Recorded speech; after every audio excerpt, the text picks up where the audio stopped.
Have a nice day, sir. IKO Roof Fast, self-adhering, easy to apply, rolled roofing membrane. This is all the same stuff? Yep. Just different color. Oh, well, certain times you care. This is what they call cold vulcanizing, maybe? And do you have to use an underlayment sheet with this one too? Yeah, there's an underlayment, there's a base sheet over there. A base sheet and a top sheet. So this is rubberized roofing. There's no fiberglass in it?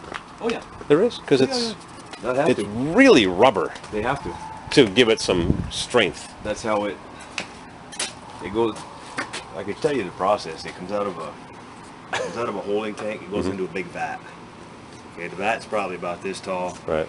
And then they adjust it with the sheet to go through the rollers. And as it goes through the rollers, the material picks up the asphalt, and it has little scraper blades that keep it at that thickness. So that's how that's made. And that's how they manufacture. And this is just different colors. Right. Of the. It's just different type of mineral. Self-adhering, yeah, it's just the aggregate. Easy self-adhering peel and stick application, cold applied, no hot asphalt, torch or odor. Attractive, do it yourself. Yep. And that's the base. Yep. That's your base sheet that goes with the roof test. And this is what you put down with those. Yeah, it's got the same release film. All you do is take the release film off as you go. But this almost feels like ice and water in itself. It's real thick. More substantial than the stuff that they recommend.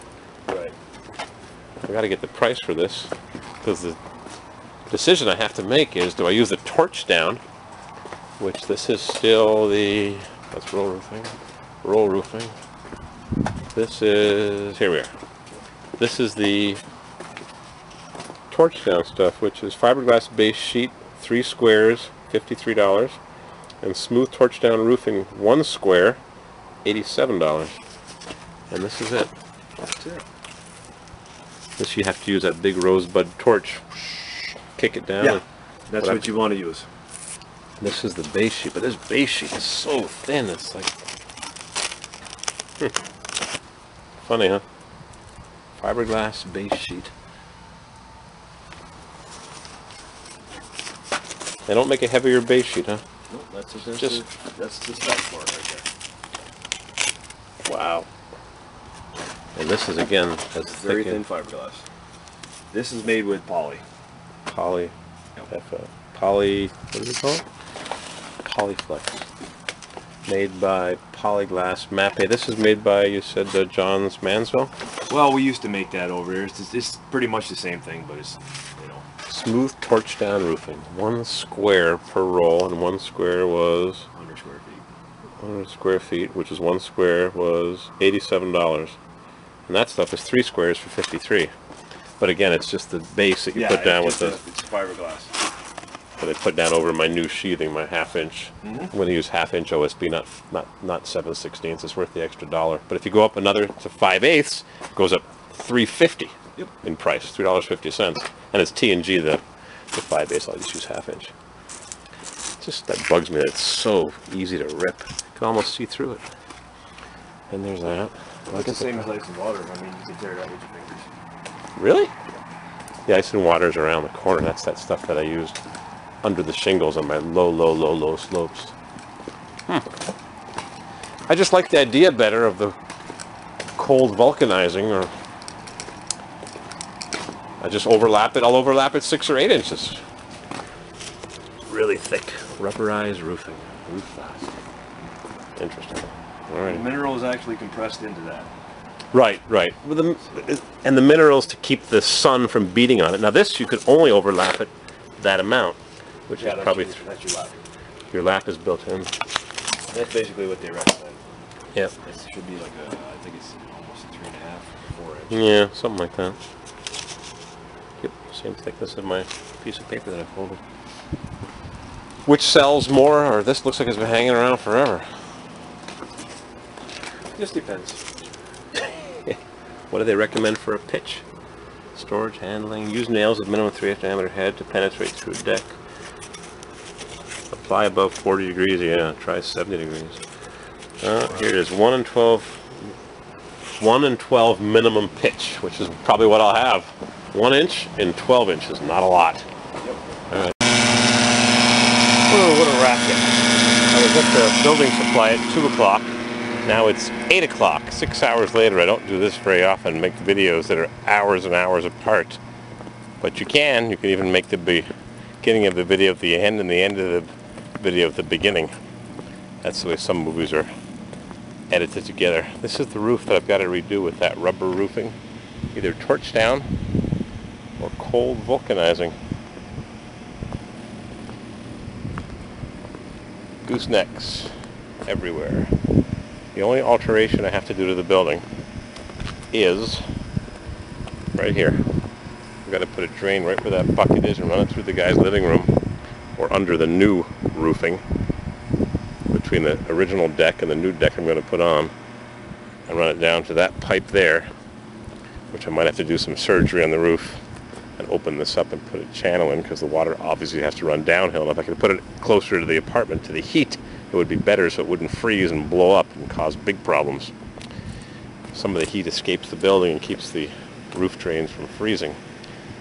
If I put it up high when the sun's warming the roof deck, the water will run into the drain and then freeze as it runs along, because there won't be enough roof heat escaping. You have to have the pipe get some warmth, keep it above 32.0 Celsius so it doesn't freeze and then blow up.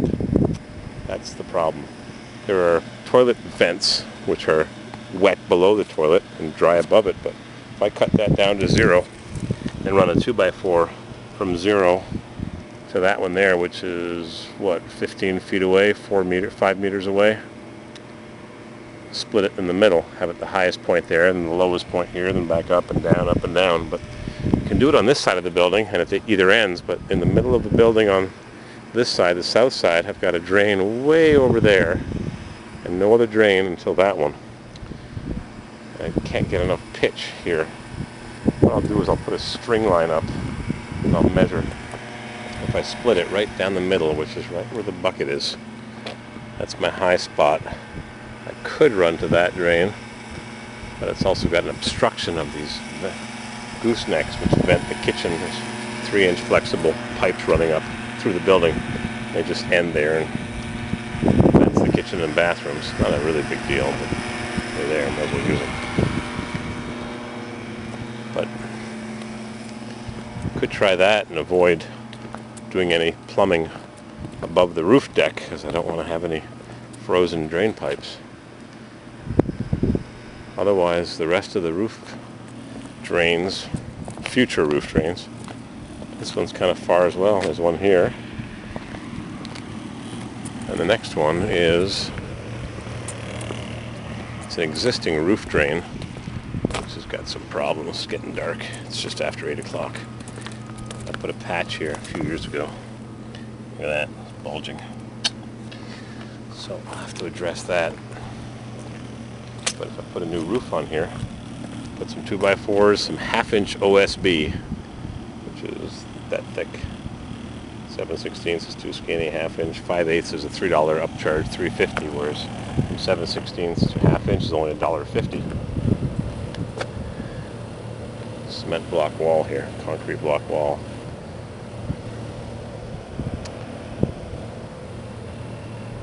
High spot here, one drain there and one drain there. Like I said, these are toilet vents that below the toilet are wet, above it they're dry, so I'll cut them down to 0. This one's easy, they're real close to each other, almost back to back. It's just this gap here is kind of on the large. What do we got here between there and there? 8, 16, 24, 32 feet. Kind of, sort of, 30, 35 feet. Yep. How much can I raise this? 6 inches? 6 inches and 16 feet. 3, yeah, not much pitch. Better than nothing, because there's pitch here. I'm on a cement block wall right here, and there's no water down the middle of the building. There's a concrete block wall. Cement is the dry product, and concrete's what happens when it dries, I know. But the water does run, of course, to the low spots. Doesn't run very fast, but look what I've got here now. I've got swimming pools for ducks. So I got to decide if I want to put a drain in the middle and run it in the guy's apartment, which he'll love, and down the middle of his living room, through his bedroom, down the hallway to the bathroom. let's see, that's his bathroom. There's a hallway here, over there, then a bedroom, and his living room. That way the pipe is in a warmer area. The joists happen to run this way, but I still got to cross that way. Unless I run it this way. Oh boy. It's a problem. Had to get the water from there to there. Yep. Yep. Don't want to run it on top of this decking. I could always just remove this decking completely, scrap it all, or drop his ceiling in the hallway, run the pipe in the warm area to keep it warm. That's a big problem I've got to solve. Problem has to be solved. This side of the building isn't as bad. I got drain there, vent drain there, vent drain there. They're all over the place on this side. The apartments have a different layout on this side. Whereas this side there just happens to be there's two apartments that are opposite layouts back to back, but bathrooms are at the far end of the apartment as opposed to being against each other like they are there. They're the two apartments' bathrooms are close to each other. Or I just pull my string to that high, 6 inches, and see what kind of pitch we have. It'll run to that drain. It'll get there. I don't think how many drains I'll have. I have 2.5 now. 2.5 drains? Yeah, 2.5. I'll show you one of them. Last minute afterthought. Right against this parapet wall, I've got a hole, drain, right there. It runs on the outside of the building, and it used to run under an apartment, and they cut it and they made it run through the cement block wall, and I put a piece of galvanized there so the water runs away from the building. It used to drip out of the building right against the foundation for years and years, to the point where it even eroded the foundation stones. They're concrete block foundation on a huge apartment building. Cheap. Anyhow, got a vent over there. There's one there, right there. One right there. Close enough together that I don't need much pitch here. I got one here that I fixed this past spring, and it leaked while we were away on our Denver trip. I don't know why, but it did. That pine needle's blocking it. I just cleaned it a couple days ago. Just cleaned it. That's the problem. Not enough drains. If one gets blocked, water just builds up. Whee! Alrighty, we've had a nice sunset on this cloudy fall day, even though it's the middle of August. It feels like fall. We'll have frost on the pumpkin soon enough. I gotta turn the exterior lights on as well. Alrighty, that's my job, and watch the video that shows the hot torch down versus the cold vulcanizing, and give me some feedback, guys. That's what YouTube is all about. I gotta fix this noisy fan. I just got this is a brand new fan. I got some new replacements because they have a 10-year warranty. And the switch is vibrating. I'll fix that right up tomorrow. I don't like the noise when I rack it. Alrighty. Thanks for your help, guys. And happy good night. It's the weekend. Time for a car show, not work.